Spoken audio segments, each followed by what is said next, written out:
Hello प्रणाम, हर हर Mahadev guys. आप सब लोग कैसन बानी? हम उम्मीद करब कि आप लोग बहुत अच्छा होखम। तो गाइज,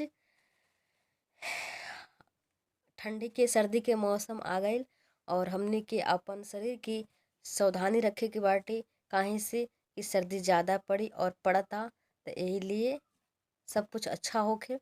तब हम चलतनी आप लोग के सामने एगो गाना लेके आ गइल बनी। तो वो गाना के रहस्य आप लोग जान के भरपूर हमके सपोर्ट करी। और गाइज, ई गाना बाटे जिंदगी बेकार बलमुआ के बिना। तो यही बात के इस बाटे की एगो औरत के जीवन में एगो मर्द के ही सुख चाही और संसार के कौनो सुख ना चाही गाइज। तो एगो मर्द के सुख बहुत बड़हन बात होला। तो यही पर एगो गाना बाटे कि जिंदगी बेकार बा बलमुआ के बिना, जिंदगी बेकार बा बलमुआ के बिना। अरे मर्दा के सुख केहू मेहरी के दीना, अरे मर्दा के सुख केहू मेहरी के दीना, जिंदगी बेकार बा बलमुआ के बिना,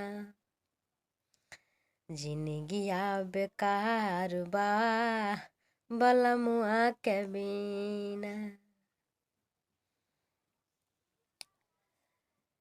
कि बाले ओठला ले बिंदिया पियावा के खोजे, बाले ओठला ले बिंदिया पियावा के खोजे, अखिया से लोर हमरा रोज रोज गिरे, अखिया से लोर हमरा गिरे रोज रोजे।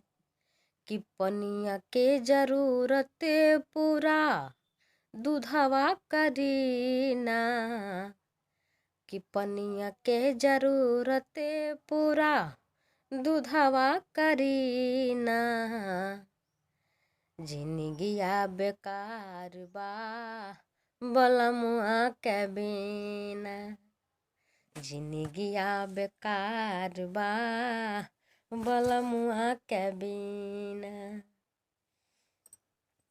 मेहरी के सुख केहू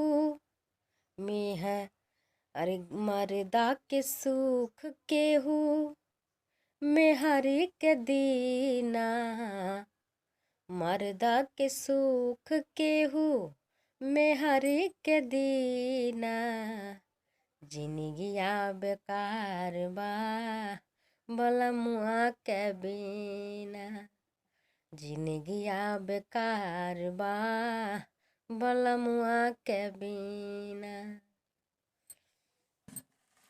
गाइज, ये गाना जन बाटे बहुत अच्छा बा, बहुत अच्छा।